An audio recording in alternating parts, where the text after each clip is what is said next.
Ma l'Ateneo vuole essere anche altro.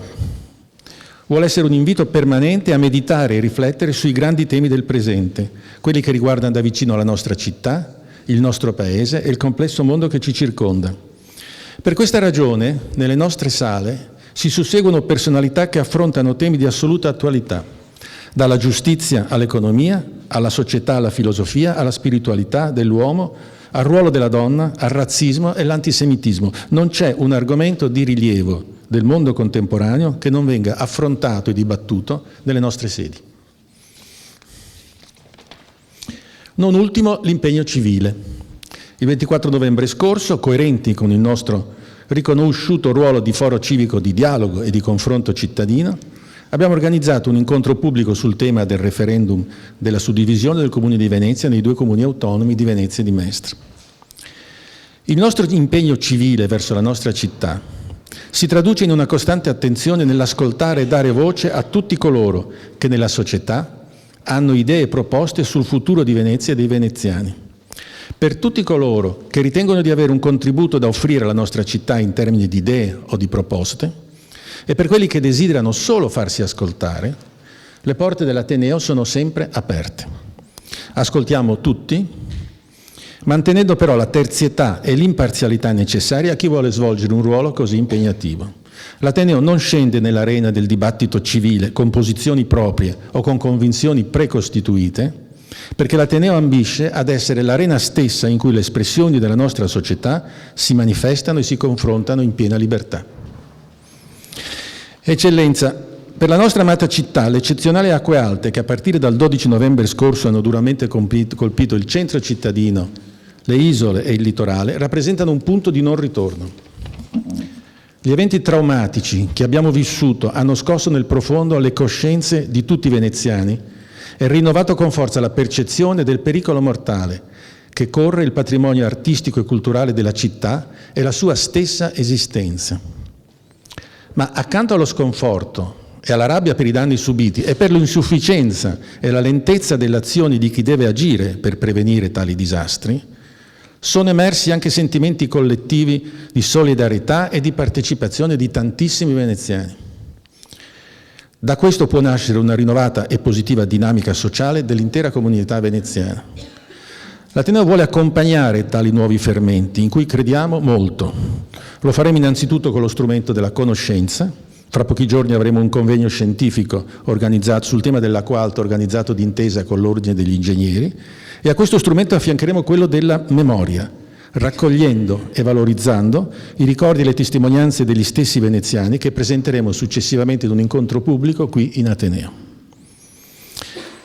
Eccellenza, lei ha colto con attenzione e sensibilità la novità di questo momento storico che vive la nostra città e se ne è fatto interprete nelle sue dichiarazioni pubbliche dopo la seconda grande acqua grande, che hanno ricevuto ampi consensi da parte dei veneziani tutti e che l'Ateneo Veneto condivide.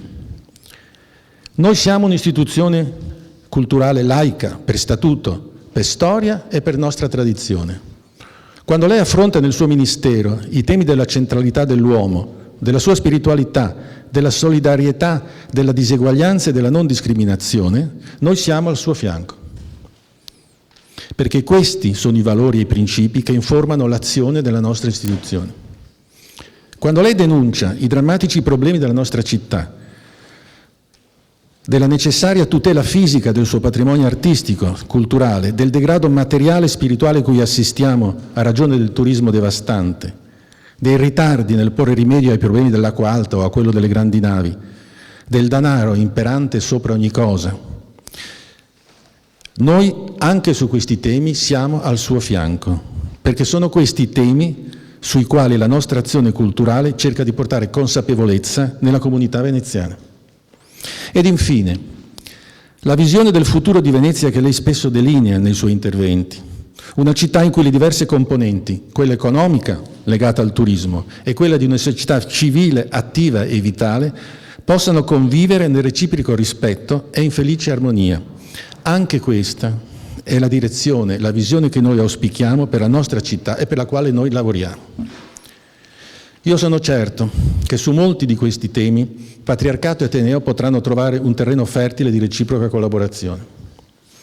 soprattutto nei confronti dei giovani, che a noi mancano, e verso i quali la Chiesa da sempre è attenta e prodiga di iniziative. Sotto tale profilo il 2020 sarà per noi un anno importante, l'anno in cui lanceremo una nuova iniziativa cui contiamo per attrarre le nuove generazioni, che chiameremo l'Ateneo dei ragazzi.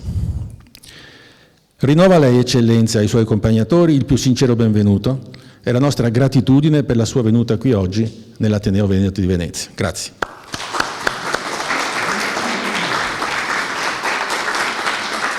Mi permetta, le do subito 2 pubblicazioni che lei avrà modo di vedere, perché fanno la storia della nostra istituzione, quello che siamo e quello che cerchiamo di fare. E poi le vorrei dare, a ricordo di questa giornata, la medaglia d'oro dell'Ateneo, che ricorda appunto la sua visita pastorale, a ricordo di questa nostra giornata. Grazie.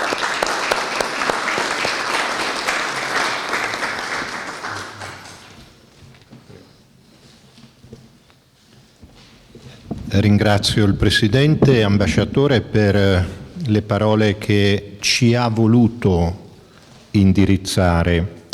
Mi soffermo su alcuni passaggi che credo importanti. Sto facendo la visita pastorale non guardando solo alle realtà intra-ecclesiali.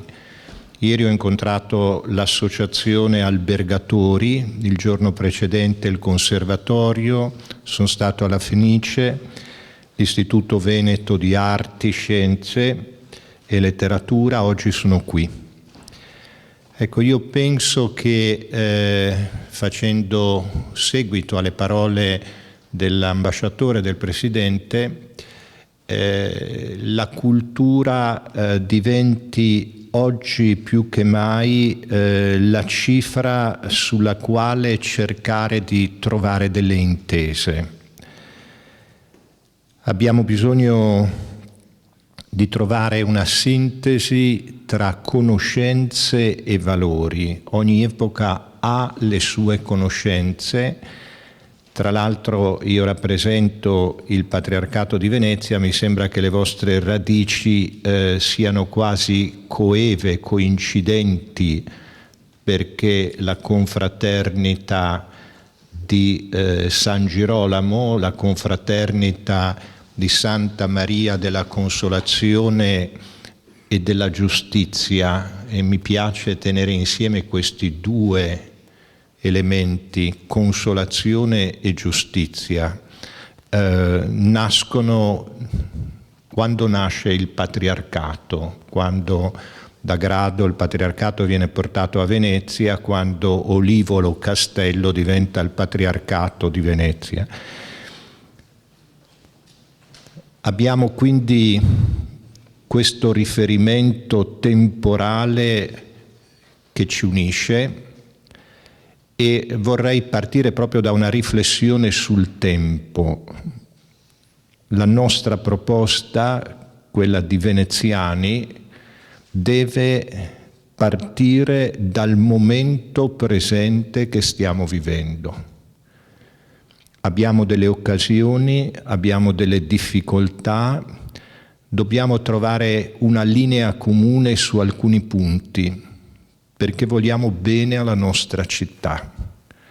Perché la nostra città, dobbiamo dirlo, se continua col trend dell'ultimo mezzo secolo, fra 50 anni non esisterà più. Non esisterà più come civitas, non esisterà più come convivenza umana. E l'URBS, che è Venezia, che sono quella serie infinita di patrimonio culturale e artistico che incontriamo ogni passo che facciamo nella nostra città, nasce da una comunità, nasce da una città viva, nasce da una cultura. La cultura, prima di essere tradotta in realtà materiali e sensibili, è nell'uomo, è dentro l'uomo. In una di queste visite parlavo con alcuni e dicevano l'importante è investire sugli uomini. Allora il passaggio che ho fermato con molta attenzione delle cose che ci ha detto il Presidente è questo Ateneo dei giovani. Riuscire a trasmettere quello che si è ricevuto leggendo un presente che sia capace di generare futuro. Questa è la grande sfida culturale che noi abbiamo di fronte. Però l'accenno alla laicità. Una religione che è veramente tale non può non essere laica, certamente non nel senso francese del laïcisme, ma l'incontro che noi possiamo avere con le altre culture, con le altre religioni, con gli altri popoli è la ragione. È questa caratteristica che ci unisce. La ragione non è mai un'entità astratta e pura, ma ogni ragione umana ha una storia, ha una genesi, è fatta anche di affettività, è fatta anche di amore. Mi è stato consegnato un libro pochi istanti fa e mi è stato detto parte da una frase di Agostino. Ecco, noi abbiamo bisogno di riscoprire questi grandi del passato che hanno saputo generare futuro. Il Medioevo nasce da un'epoca di crisi, di tracollo, in cui un sistema implode, dei valori non riescono più a proporsi come tali. Il Medioevo nasce da una novità e la novità sta nell'animo degli uomini. Lo stesso possiamo dire per la modernità. Ecco, allora questo investire sull'uomo, sulla cultura, su quegli elementi universali che possono trovare un consenso unanime in una società che ormai è luogo comune e ripetitivo dire non più io ritengo liquida ma gassosa, in cui quello che vale oggi, domani sappiamo già che non varrà più. Questa facilità di comunicazione che ci ha arricchito e prima ancora della globalizzazione economica e finanziaria dei mercati è l'origine della globalizzazione. Poter comunicare in tempi reali in parti diverse del mondo.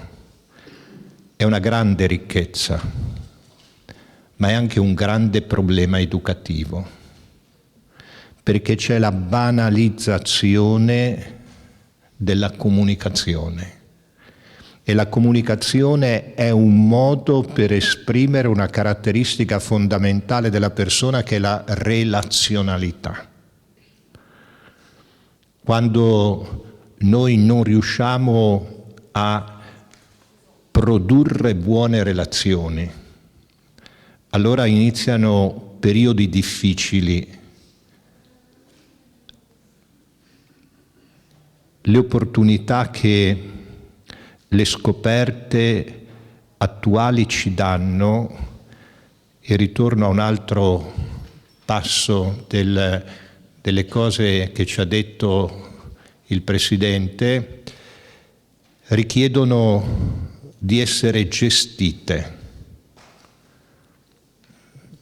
Ormai sta diventando vicino il momento in cui noi avremo l'automobile che procede da sola. qualcuno gli avrà dovuto dare degli input che riguardano il funzionamento e la capacità di relazionarsi con l'esterno. Pensiamo quanti problemi etici e giuridici nascono dalle macchine, io non uso volutamente le espressioni intelligenti, perché l'intelligenza si caratterizza per la consapevolezza, per l'autocoscienza. Io parlo di sistemi che simulano i comportamenti umani. Ci stanno introducendo verso delle possibilità per cui se la cultura non viene ripresa in mano a partire da dei fondamenti, la cultura è una sintesi tra conoscenze e valori. Lei, Presidente, accennava ad alcuni temi che individuava come espressioni di laicità, che però hanno l'origine all'interno della dottrina sociale della Chiesa. Lei ha citato la centralità della persona, ha centrato il bene comune, ha citato, io aggiungerei anche la sussidiarietà. Venezia deve giocare molto nel chiedere con forza qualcosa che le è dovuto per la sua peculiarità, a partire proprio dal principio del bene comune, dell'appartenenza universale dei beni e della sussidiarietà. Credo che ci sia un cammino culturale da fare, perché è una richiesta che poi deve prendere forma anche giuridica, possa avere delle basi culturali inattaccabili e non sia accolta come un privilegio, perché la società dei privilegi è tramontata definitivamente. Noi siamo per una società in cui vogliamo che situazioni uguali siano trattate in modo uguali e situazioni diverse in modo diverso, perché questo è l'unico modo di essere giusti. E vogliamo anche una cultura che non si fermi alla legalità o al rispetto delle regole, che pure sono importanti, ma lei accennava tra i passaggi alla giornata della memoria. La giornata della memoria ci chiede anche che si debba andare oltre le leggi, quando le leggi non sono giuste. Abbiamo ricordato l'anno scorso delle leggi inaccettabili, disumane. È importante che la legalità sia sempre espressione anche di una giustizia sostanziale. Ringrazio per questa opportunità che mi avete dato.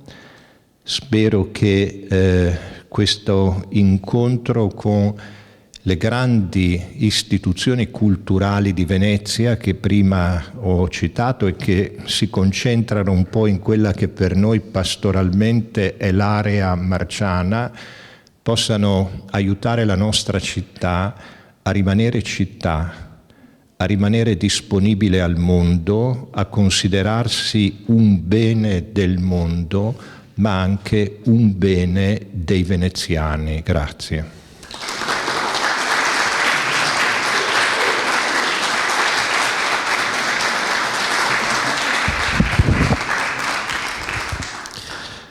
Ecco, adesso Sua Eccellenza il Patriarca è disposto a dialogare con voi. Se c'è qualche domanda, ecco, immediatamente. Prego, Nelly Vanzan. Intanto grazie come veneziana e grazie come studiosa. Io mi sono sempre occupata di storia degli ospedali e quindi questa parte finale del suo discorso mi ha veramente colpita, perché a Venezia i patrimoni degli ospedali sono nati proprio dal desiderio di accrescere un bene comune, dal desiderio di sussidiarietà e dal desiderio di sentirsi comunità, partecipe, proprio nel momento in cui aiuta gli altri che ne hanno bisogno. Gli ospedali hanno avuto dei patrimoni enormi e mi aggancio anche all'ultima annotazione che lei ha fatto, dicendo che Venezia ha bisogno di essere riconosciuta per le sue peculiarità. Bene, questa città aveva sempre tutelato il vincolo morale. Lei è espressione, diciamo, e rappresentanza della Procuratoria di San Marco, ma una delle magistrature più antiche e più importanti della Serenissima fu quella dei procuratori di San Marco, de Citra e de Ultra, cioè di qua e di là del canale. Avevano due ambiti territoriali ben definiti dal Canal Grande. Ma qual era la loro mission? Era quella di tutelare i desideri e gli impegni e le volontà dei donatori, di tutelare i beni comuni, di fare in modo che non venisse meno l'impegno dello Stato e della Chiesa nel nome di San Marco. Procuratori di San Marco, Stato e Chiesa erano insieme, proprio come lei dice che oggi bisogna che anche il patriarcato si impegni per tutelare questa civiltà veneziana. Bene, i procuratori di San Marco tutelavano quella che era la volontà dei donatori. Oggi l'ospedale al mare, che è stato donato dalla filantropia veneta, non solo veneziana, per la cura dei poveri, dei bambini, con le risorse ambientali, viene impiegato per il business, con passaggi, con escamotage. Questo è ledere quella che è l'etica di secoli. Oggi viene annunciato sui giornali che il patrimonio dell'USL, patrimonio degli antichi ospedali, confluito in imbuto all'USL, che dal 2000 ha personalità giuridica e quindi può alienare, potrà essere venduto. Per che cosa? Per una sanità di terraferma, di Venezia, ma si perde il vincolo morale, il valore morale di questa sussidiarietà che ha radici in questo arcipelago, che oggi ha tanto bisogno anche di chiarezza, di trasparenza negli investimenti, nelle vendite di questo patrimonio ereditato dai secoli e tutelato per secoli dai procuratori di San Marco. E allora credo che questo sia uno snodo che la storia ci fa conoscere, per farci riflettere e per agganciarci a quel suo discorso, che mi è piaciuto moltissimo, ma perché ha questa carica etica e morale di tutelare un impegno che molti per secoli hanno espresso con le loro donazioni. E io credo che questo suo esempio sia importante, perché la Chiesa oggi, la Curia di San Marco oggi, ha anche molti patrimoni nella città di Venezia e quindi può non solo dare l'esempio, ma può anche chiamare a raccolta i politici per cercare di seguire un esempio di trasparenza in queste alienazioni che vedono degli sfruttamenti turistici proprio anche nei beni che più palesemente erano stati lasciati da molte persone che si erano fidati in uno Stato o in un altro, poi dopo nei passaggi di proprietà purtroppo, adesso noi vediamo questi beni, parlo dell'ospedale al mare, ma parlo dei beni che adesso che alienerà la USL, senza nessun controllo affinché questo vincolo morale sia rispettato. E chiudo facendole solo un esempio. Uno dei patrimoni più importanti nel Cinquecento era dell'ospedale di San Lazzaro dei San Lazzaro, scusi, non degli armeni, era l'ospedale dei lebbrosi. La lebbra era quasi sparita dall'Europa. C'era un patrimonio enorme e gli amministratori ovviamente lo gestivano un po' alla grande.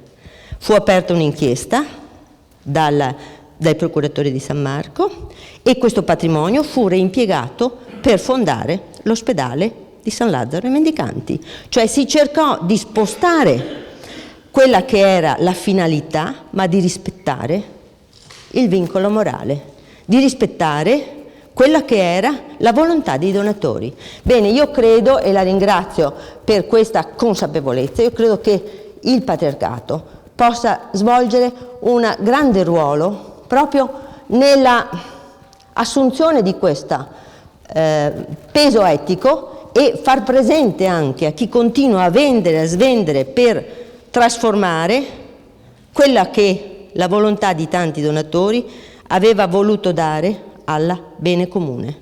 Si trasformano i beni comuni in beni di mercato e la popolazione sparisce. Grazie.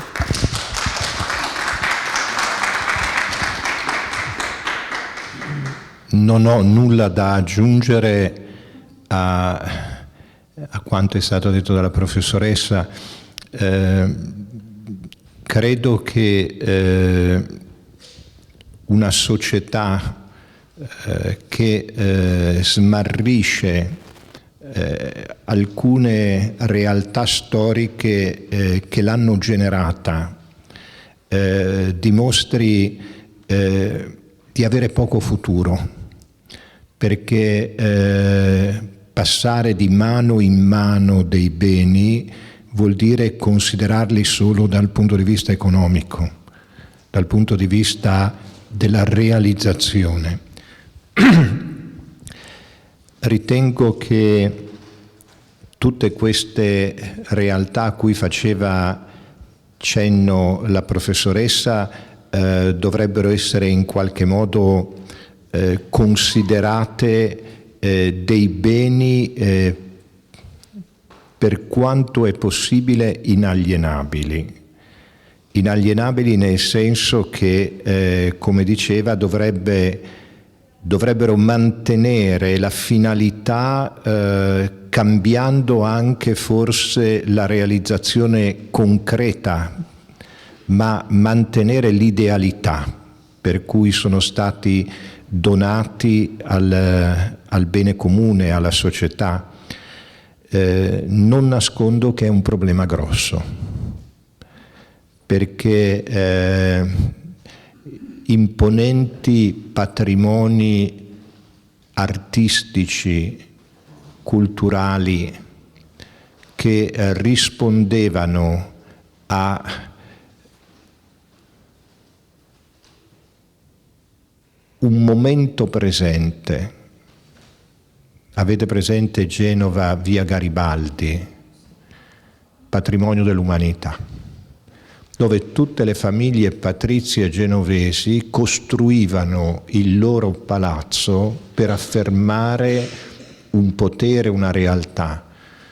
Ecco, cambiano le situazioni. Allora ci vorrebbe uno Stato capace di considerare almeno elementi sostanziali di questi patrimoni come qualcosa di inalienabile. Noi sappiamo che in genere in una legge quadro i primi tagli vengono fatti sulla formazione e sulla cultura. E si pagano care queste cose, e si pagano molto care, perché se non siamo capaci di investire sulla formazione, soprattutto dei giovani, e se soprattutto non reagiamo a una cultura del profitto e riusciamo ad avere l'intelligenza anche soprattutto in certi territori di trasformare in giusto reddito e profitto i beni culturali, mantenendoli, noi rischiamo veramente di vendere pezzi di città. A chi? Per quanto tempo? Per che usi? Ecco perché ritengo nel fatto che dobbiamo con forza chiedere che sia riconosciuta la peculiarità di Venezia, considerare che un'altra Venezia al mondo non c'è. È vero che ogni città è irripetibile, ma la nostra città è una città unica, E allora se la nostra città non viene assunta come un bene veramente nazionale o dell'umanità, io non so quanto riusciremo a gestire la nostra situazione. Io prima dicevo fra 50 anni se il trend continua ad essere quello che è stato. Io ho questi dati: 1952, Angelo Giuseppe Roncalli entra patriarca di Venezia.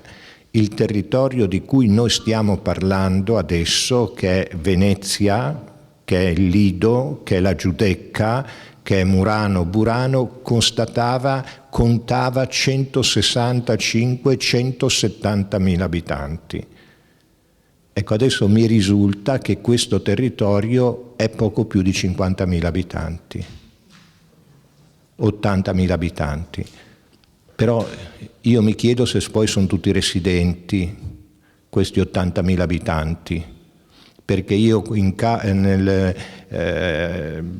occasione dell'acqua alta sono andato in alcune realtà delle isole dove il parroco mi ha fatto passare per vedere i danni creati dall'acqua alta da un accesso collaterale alla Chiesa, che prima apparteneva alla Chiesa, che adesso è proprietà di un cittadino non italiano che ha dato le chiavi al custode perché sapeva che il patriarca veniva e aveva piacere che il patriarca prendesse visione di cosa era successo, da dove era venuta l'onda dell'acqua alta e così via. Quindi io mi chiedo se sono veramente 80.000 gli abitanti realmente residenti. Ecco, di fronte a questa situazione non è solo un problema pastorale, parrocchiale, perché è chiaro che per esempio la chiesa di San Geremia, conosciuta come Santa Lucia, diciamo, non è più parrocchia ed è rettoria, ma era 5 anni che i bambini dell'iniziazione cristiana, che per noi è una pastorale fondamentale, andavano ormai a San Marcuola a fare la preparazione all'iniziazione cristiana. Ecco, questo grave problema, leggendo anche, io non sono un economista, ma qualcosa cerco di leggere ogni tanto, noi abbiamo sottovalutato che la denatalità, il decremento demografico diventa un problema sociale, diventa un problema economico.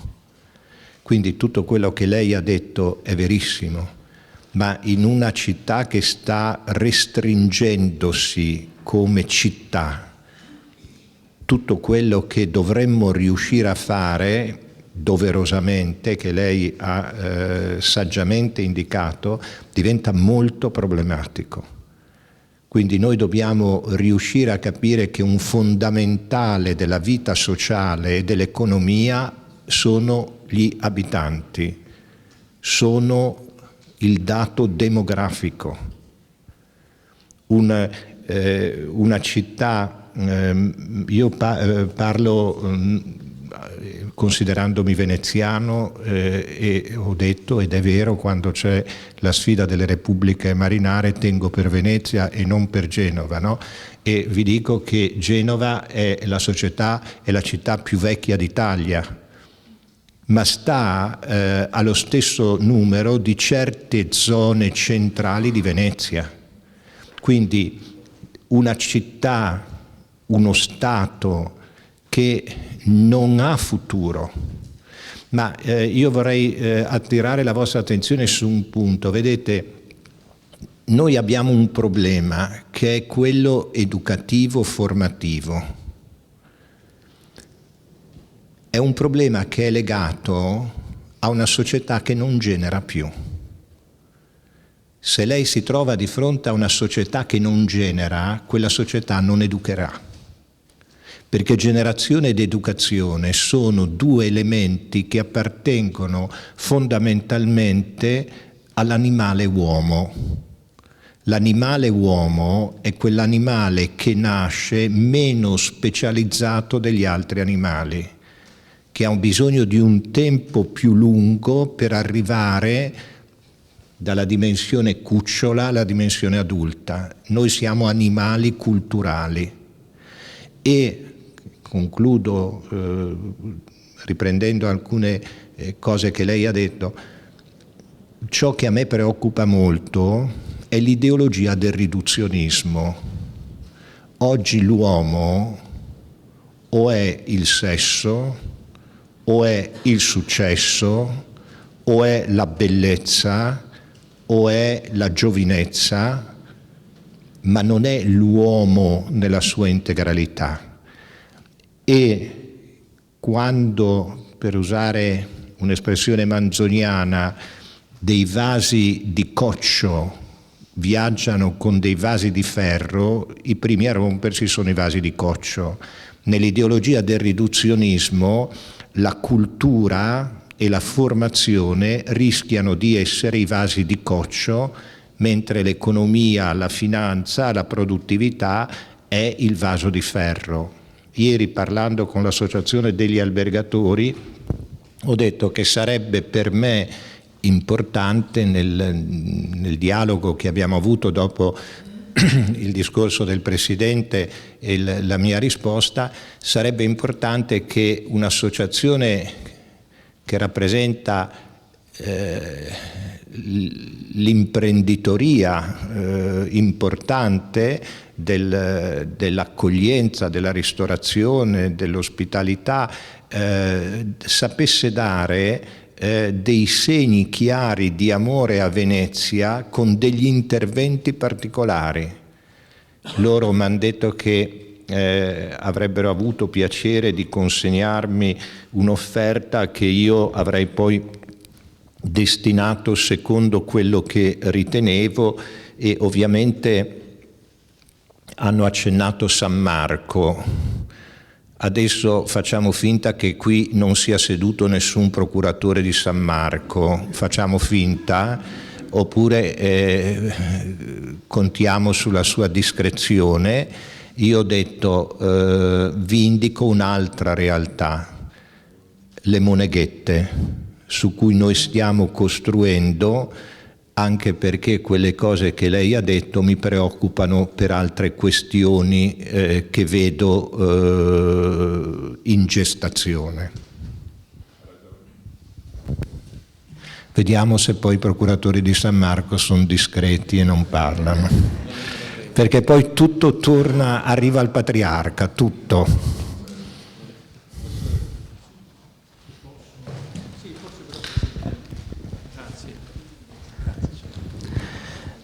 Dunque io penso che dobbiamo davvero essere grati, perché c'è questa prospettazione soprattutto dedicata a Venezia, ed è uno sguardo acuto, e qui si sente, parlando con le persone, soprattutto dopo questa grande marea ultima, si sente spesso risuonare come un ritornello questa espressione troppo tardi, e questa espressione è frutto della disperazione, e la disperazione è una cattiva consigliera spesso, e mi veniva in mente ascoltandola la condizione della Basilica di San Marco, in modo particolare i pavimenti.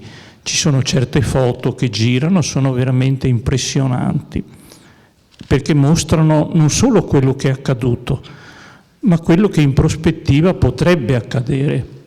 Ecco, questo è Credo che anche il contesto, pur nelle distinzioni necessarie, abbia richiamato alcuni temi che sono comuni e che non possono non preoccuparci. La ragione, la coscienza, intesa anche come autocoscienza, che rende insufficiente, anche se interessante, la prospettiva dell'intelligenza artificiale, l'educazione, il fattore dell'educazione soprattutto. Vengo alla domanda, alla questione che mi permetto di porre e che è legata a quanto è stato detto, ma è legata soprattutto alla condizione attuale di Venezia.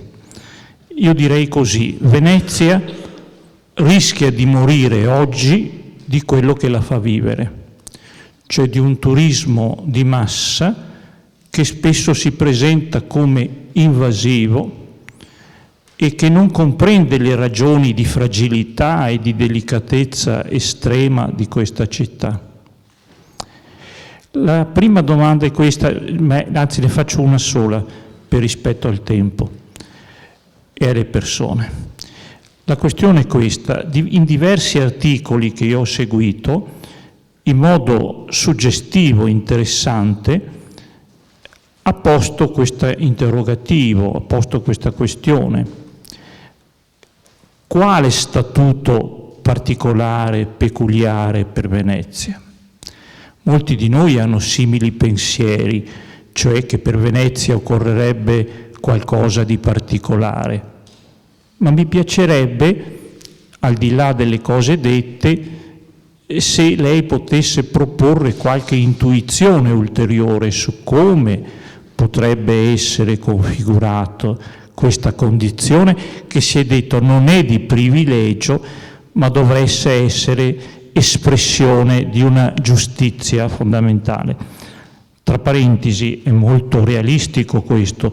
Se noi dobbiamo domandare degli aiuti sostanziosi, che potrebbero e dovrebbero venire anche da tutto il mondo, bisogna che le basi culturali siano estremamente solide. In unione a questo c'è questa questione: non sarebbe forse opportuno un consiglio permanente delle diverse istituzioni che in qualche modo vegli su Venezia? Perché ho l'impressione che ci siano molte voci, ma queste voci spesso non trovano un punto di cooperazione. Rimangono come dei tentativi, ma dei tentativi in cui si manifesta perfino a volte un guizzo di rivalità. E invece qui bisogna davvero operare in uno spirito di solidarietà completo. Mi viene in mente che, pur nelle distinzioni che sono doverose, ecco, c'è l'effigie di Tommaseo. Ecco, Tommaseo nell'Ottocento, con Manzoni e Rosmini, ha rappresentato una delle punte della cattolicità. E per il tema della coscienza, da Tommaso Moro a Newman, c'è molto da dire in ambito cristiano. Ecco, ma soprattutto quali intuizioni per questo status non di privilegio ma di giustizia, e soprattutto se è bene che si crei un ambito nei quali le diverse istituzioni parlino, ma alla fine, dopo aver discusso e approfondito, riescano anche ad esprimersi con una sola voce. Teniamo presente la favola di Bertoldo. Bertoldo era stato curato, tutti lo volevano salvare, ma come la favola racconta, le troppe coperte e il troppo calore lo hanno ucciso invece che fatto vivere.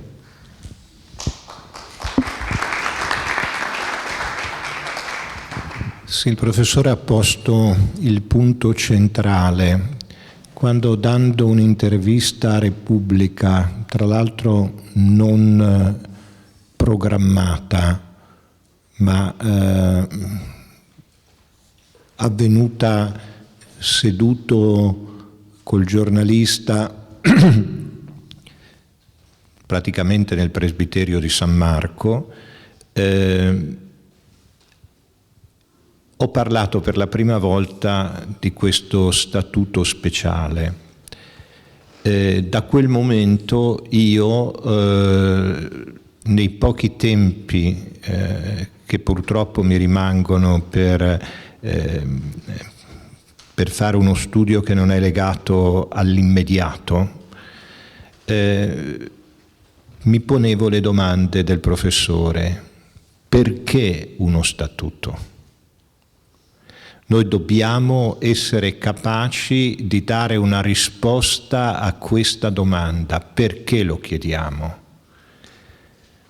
in una società in cui in genere la domanda è: come facciamo una cosa? Come la si fa?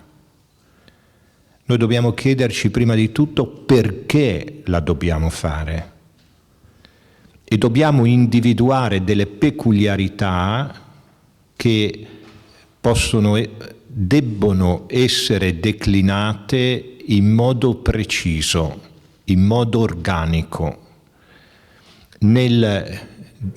Direi, lei è tomista, no? Abbastanza, professore, mi pare, no? Come orientamento filosofico. Sì, comunque possiamo dire che la causa finale è quella che guida le altre, no? Quindi la causa efficiente, materiale e formale poi sono dirette dalla causa finale. Ecco, noi dobbiamo rispondere a che cosa miriamo, qual è il fine, e su questo fine individuare le colonne portanti del fine. Secondo me il fine è una città che chiede di rimanere tale, volendo rispondere appieno alla vocazione del bello, quindi anche un'apertura ragionevole. Ragionevole vuol dire anche generosa, alla ospitalità turistica, ma che non diventi, come giustamente lei ha detto, noi stiamo morendo di quello che ci fa vivere al momento e che ci fa vivere anche in alcuni casi molto bene, molto al di sopra delle possibilità normali, almeno per alcuni. Ecco, questo credo che sia importante. Poi anche uno strumento giuridico. Le confesso, professore, che io stavo cercando 3 o 4 persone con le quali poter dialogare dal punto di vista dello statuto culturale, dello statuto sociale, dello statuto giuridico, per poter poi parlare con cognizione di causa di una proposta che potrebbe anche, e sarà certamente da alcuni depennata, ma che rimane un problema perché è una proposta fondata ed è una buona proposta. Giovanna Pastega, penso l'ultima domanda, se lei è d'accordo, abbiamo passato un'ora e quindi i tempi stiamo rispettando. Eminenza, io più che una domanda ho un ringraziamento da porle e diciamo una richiesta. Mi hanno particolarmente colpito, e di questo la ringrazio, le sue parole di estrema apertura e di estrema, lo metto tra virgolette, laicità di pensiero, benché vengano da un uomo di profonda fede. In fin dei conti, e non sono io a dirlo di certo, raccolgo solo, diciamo, le parole di altri.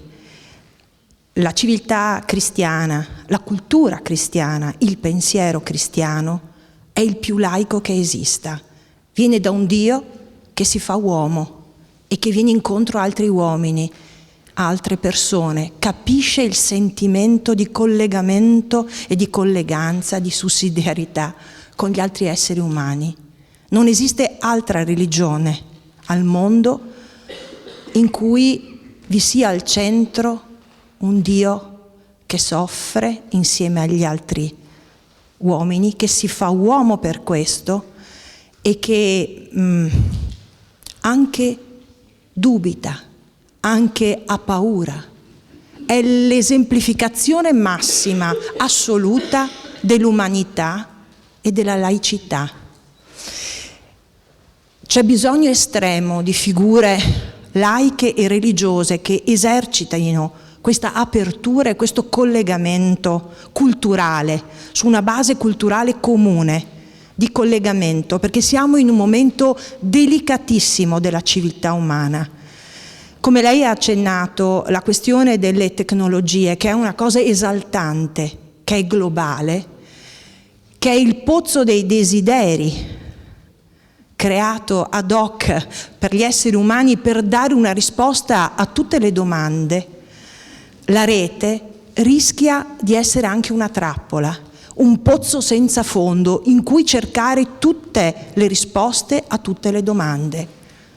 Ma come ci ha insegnato sia il Cristo, sia autorevoli figure filosofiche, non esiste una sola risposta a una sola domanda. Lei ha citato Sant'Agostino all'inizio, da riscoprire e da rileggere insieme. In fin dei conti Sant'Agostino è fra tutti il filosofo cristiano del dubbio, quello che ha posto l'umanità, il dubbio che attraversa noi esseri umani, al centro di tutto. In questo deserto in molti modi si ha sete. E allora, proprio per questo, proprio per invertire la rotta dell'univocità di pensiero, dell'univocità di risposta, bisogna trovare una pluralità di risposte e solo nell'incontro generale, più allargato che è possibile sul piano culturale, si possono trovare risposte multiple che accontentino e che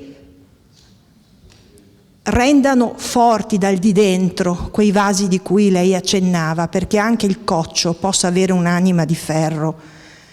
E allora proprio questa idea comune dell'Ateneo, che il Presidente con grande lungimiranza ha accettato e tutto il Consiglio accademico ha accettato, che io ho proposto di creare un Ateneo dei ragazzi, è proprio la base comune perché tante istituzioni culturali possano unirsi nel riscoprire dei valori culturali dalle fondamenta. Le nuove generazioni sono le nostre fondamenta, sono il futuro. Non esiste futuro senza una rete comune e un scambio di testimone con queste nuove generazioni. Se le perdiamo, in una società che tende all'autismo esistenziale, è la fine di una civiltà intera. E quindi quello che spero vivamente, come il filosofo Goisis prima ha accennato, di creare una sorta di rete permanente nelle questioni fondamentali legate alla città, credo che ci siano delle questioni fondamentali anche legate al futuro culturale, non solo di questa città, potrebbe essere l'exemplum, quello della nostra città, ma in senso più ampio. Bisogna trovare un tessuto comune. La cultura è, come lei ha detto in maniera proprio limpida e cristallina, il terreno comune. In fin di conti, e chiudo, se Nietzsche ha proclamato la morte del Dio, sperava anche nella sua filosofia che l'uomo fosse capace di ricreare un sistema di valori alternativo. L'uomo non è stato capace, come giustamente lei ha detto, i vasi di ferro stanno facendo disastri dei vasi di coccio, forse non ne resterà neanche uno. Forse bisogna cogliere quel grido, tra virgolette, legato al significato della parola, che è il simbolico per tutti gli esseri umani, e il grande pericolo è il grande spettro è la morte del simbolico nella nostra società. Quel grido, io credo, d'aiuto che tutti gli esseri umani, chissà come mai, in questo periodo storico, ed è molto singolare, hanno lanciato e che va colto, e qui forse le strappo un sorriso, come mai questa è l'epoca più tatuata della storia dell'umanità. Il tatuaggio è un simbolo di passaggio, di rito di passaggio nelle tribù. Eppure qua, in questa epoca umana, tutti scrivono parole e simboli sulla propria pelle. Forse è un grido di aiuto, di ricerca. Troviamo le vie per riappropriarci di un simbolico che adesso l'essere umano si scrive sulla pelle, ma che ha bisogno di ritrovare dentro di sé, e la cultura è l'unico terreno. Quindi spero che vorrà collaborare con noi, spero che il patriarcato creerà insieme all'Ateneo un terreno di sfida e di dialogo proprio per il nome delle nuove generazioni, proprio sul tema culturale, che è la cosa fondamentale. Io non rispondo alle domande perché sennò dovremo rimanere qui molto a lungo. Tanti sono gli stimoli. Speriamo che quel grido di dolore e di speranza non si traduca nelle grida manzoniane. Se ne facevano tante, ma erano tutte inutili. Oltretutto il Manzoni è stato un vostro socio, no? Mi pare di aver sentito dire, no? Quindi sì, la laicità è qualcosa di fondamentale e di importante che è iscritto nella fede cristiana. Nel momento in cui Dio è creatore e il sole e la luna sono semplicemente delle cose, degli oggetti, noi abbiamo posto la base per il sapere. E il sapere è sempre quella capacità di distinguere. Io direi possibilmente non per unire, come diceva Maritain, ma distinguere nell'unito che ci è dato precedentemente. La laicità si traduce anche in quelle realtà culturali che hanno fatto l'Occidente. Il concetto di persona, che è fondamentale almeno fino alla modernità, nasce da questioni e problemi teologici che si chiamano cristologia, l'una persona nelle due nature e la trinitaria, che sono le tre persone uguali e distinte. La coscienza, di cui ha parlato anche il professore prima, la coscienza è un aspetto della libertà.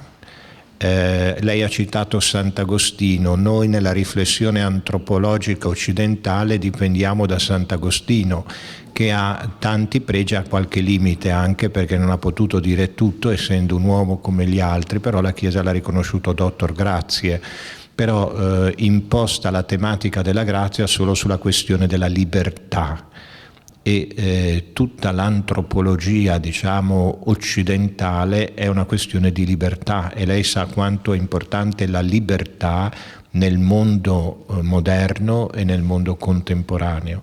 Così via, potremmo fare altri esempi per vedere che molti capisaldi culturali della modernità e della contemporaneità nascono da quella ideologia della riduzione, del riduzionismo di cui parlavo prima. Adesso io ringrazio il Presidente di avermi invitato, il gruppo dei suoi consiglieri.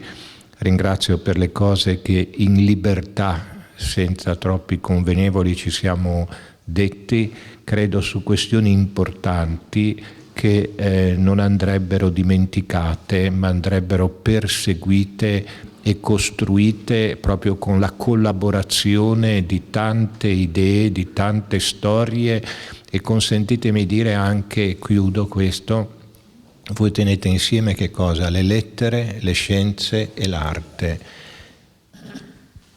Per la cultura è importante. Guai se un medico sa solo come funziona l'orecchio e non sa che l'orecchio è attaccato a qualche altra cosa. Grazie. Io ringrazio anch'io il Patriarca di Venezia per questa visita, ringrazio voi per il dibattito, è stato un dibattito di livello, un dibattito da Ateneo Veneto, ne sono contento, e adesso io accompagnerò Sua Eccellenza il Patriarca nell'uscita e passeremo attraverso l'Aula Magna e usciremo nel Campio, e vi inviterei tutti a accompagnarci tutti quanti, accompagniamolo tutti quanti all'uscita, perché giù nell'Aula Magna troveremo una piccola, breve sorpresa.